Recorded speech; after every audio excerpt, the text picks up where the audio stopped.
Mocoa, año 2017. Una tragedia que, como veremos, muchos vieron venir. En este análisis vamos a desarmar pieza por pieza la compleja cadena de factores, desde lo que pasaba bajo la tierra hasta las decisiones que se tomaron en un escritorio que convirtieron una lluvia muy fuerte en una catástrofe anunciada.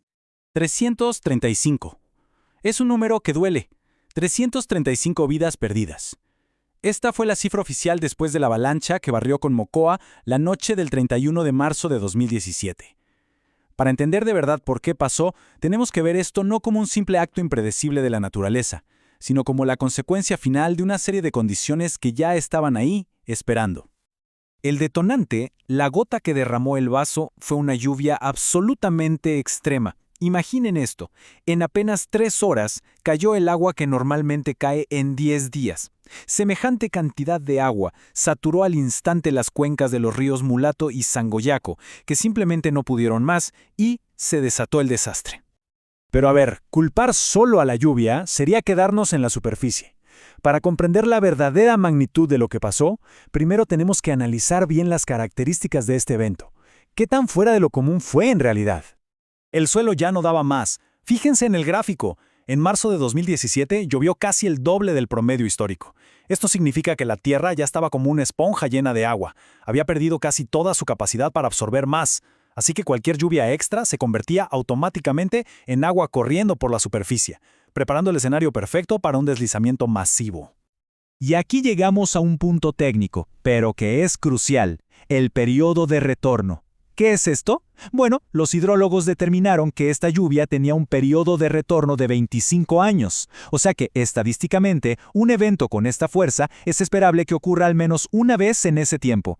No era un fenómeno de otro mundo, algo que pasa una vez cada 1000 años, para nada.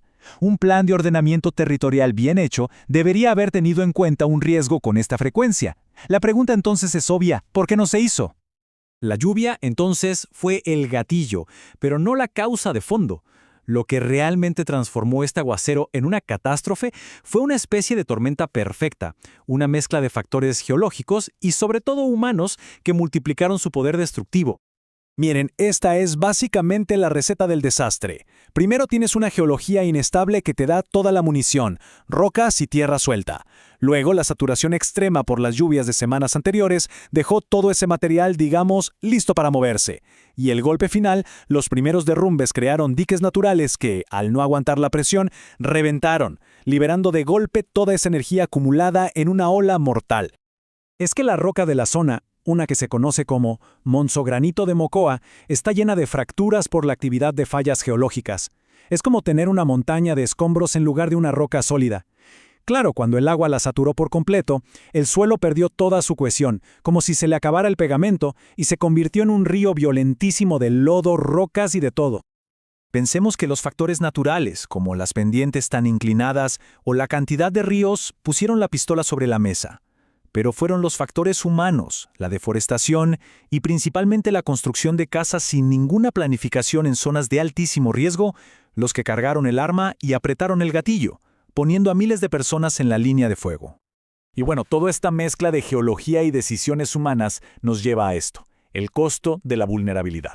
Ahora vamos a ver los impactos, los directos y los que vinieron después, que esta catástrofe provocó en una población que estaba totalmente expuesta y con muy pocas herramientas para defenderse.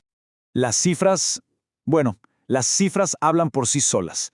Son devastadoras y nos muestran el alcance real del desastre. No estamos hablando solo de casas o puentes, sino de más de 22,000 personas, casi la mitad de la población de Mocoa en ese momento.